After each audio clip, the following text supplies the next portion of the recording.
కాంగ్రెస్ నేత జీవన్ రెడ్డి మీడియాతో మాట్లాడుతున్నారు. లైవ్ ద్వారా చూద్దాం. అవసరమైనట్టయితే విచారణలో జ్యుడిషియల్ ఎంక్వైరీ ఒక ఇంజనీరింగ్ నిపుణుల యొక్క సహాయ సహకారాలు పొందొచ్చు. ఇప్పుడు జ్యుడిషియల్ ఎంక్వైరీ లోపల ఏదైతుందో వాస్తవాలు వెలికి రావడానికి ఇవాళ ఈ డిజైనింగ్ లోపాలు ఎట్లా బయటకు వస్తాయి? Unless we have some technical advisers మనం సహకారం పొందుతూనే అవి బయటకు వస్తాయి. అట్లాగే ఏదైతున్నదో ఈ కరప్షన్కి సంబంధించి అవినీతికి సంబంధించి లేదా అవసరమైతే CBI enquiry, CBI not CBI సహాయ సహకారాలను కూడా జ్యుడిషియల్ ఎంక్వైరీ పొందేట్టుగా అవకాశం ఉంటుంది.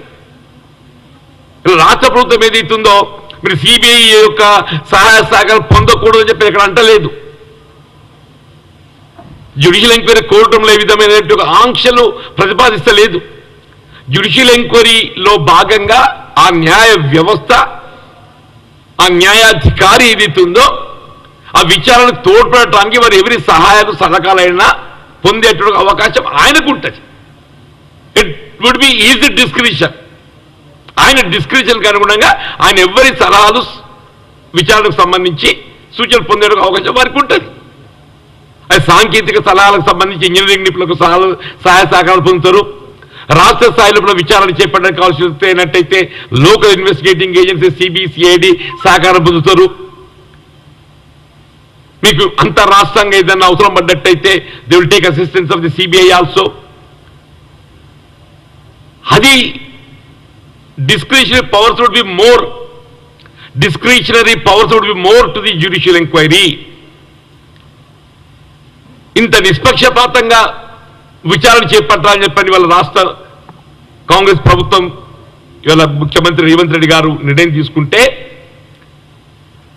దాన్ని ఏ విధంగా మరుగున పరచాలి, ఇవాళ ఏ విధంగా సిబిఐ ఎంక్వైరీతోని వీళ్ళ కవిత గారి మీద విచారణ ఇస్ అ పార్ట్, దాన్ని ఏ విధంగా మరుగున పరుచుతున్నారు అంటే ఏ విధంగా ఇవాళ కేసీఆర్ను పరిరక్షించాలనే ఒక భావన తప్పనిసరిగా కనబడటం లేదని చెప్పంటున్నా.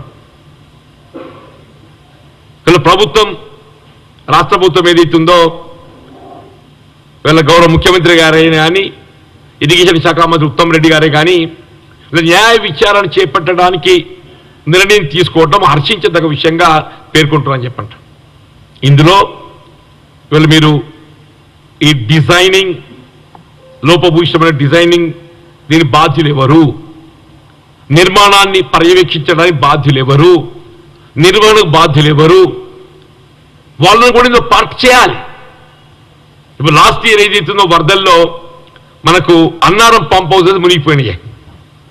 టెక్నికల్లీ పంప్ హౌసెస్ అనేది మన వరద ప్రవాహానికంటే ఎత్తులో ఉండాలి. వరద ప్రవాహానికంటే అంటే ఈ పంప్ హౌసింగ్ లొకేషన్ కూడా ఏదైతుందో లొకేటింగ్ అది కూడా ఏదైతుందో లోపభూయిష్టంగా ఉన్నది.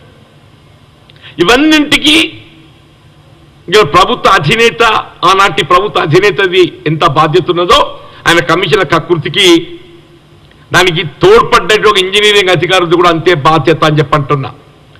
But for the engineering department వాళ్ళ వాస్తవాలను ఏదైతుందో వాళ్ళు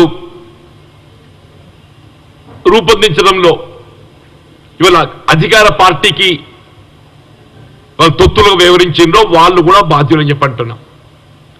ఇందులో ప్రధాన బాధ్యుడు ఆ ఇరిగేషన్ ఈఎన్సీ మురళీధర్ రావు. మరి ఆయన ఇంకెందుకు కొనసాగుతుంది ఇప్పటికి అర్థం లేదు. జనరల్ అందరూ కూడా ఏదైతుందో ఇప్పుడు ఏ విధంగా ఈ జెన్కో సంబంధించిన సీఎండి ప్రభాకర్ రావు గారిని తొలగించడం జరిగిందో ఈ ఇరిగేషన్ శాఖకు సంబంధించి మురళీధర్ రావును తొలగిస్తేనే కానీ రేపు ఈ జ్యుడిషియల్ ఎంక్వైరీలో వాస్తవాలు వెలికి రావడానికి పూర్తి స్థాయిలో మనకు అవకాశం ఉంటుంది. ఈయన ఎంతో మురళీధరం ఏదైతుందో గత ప్రభుత్వం తీసుకున్న నిర్ణయాలన్నింటినీ సమర్థించే ప్రయత్నం చేస్తున్నాడు. మురళీధరరావు గారు ఏదైతుందో మొన్న నేను గమనించానన్న కాలేజీ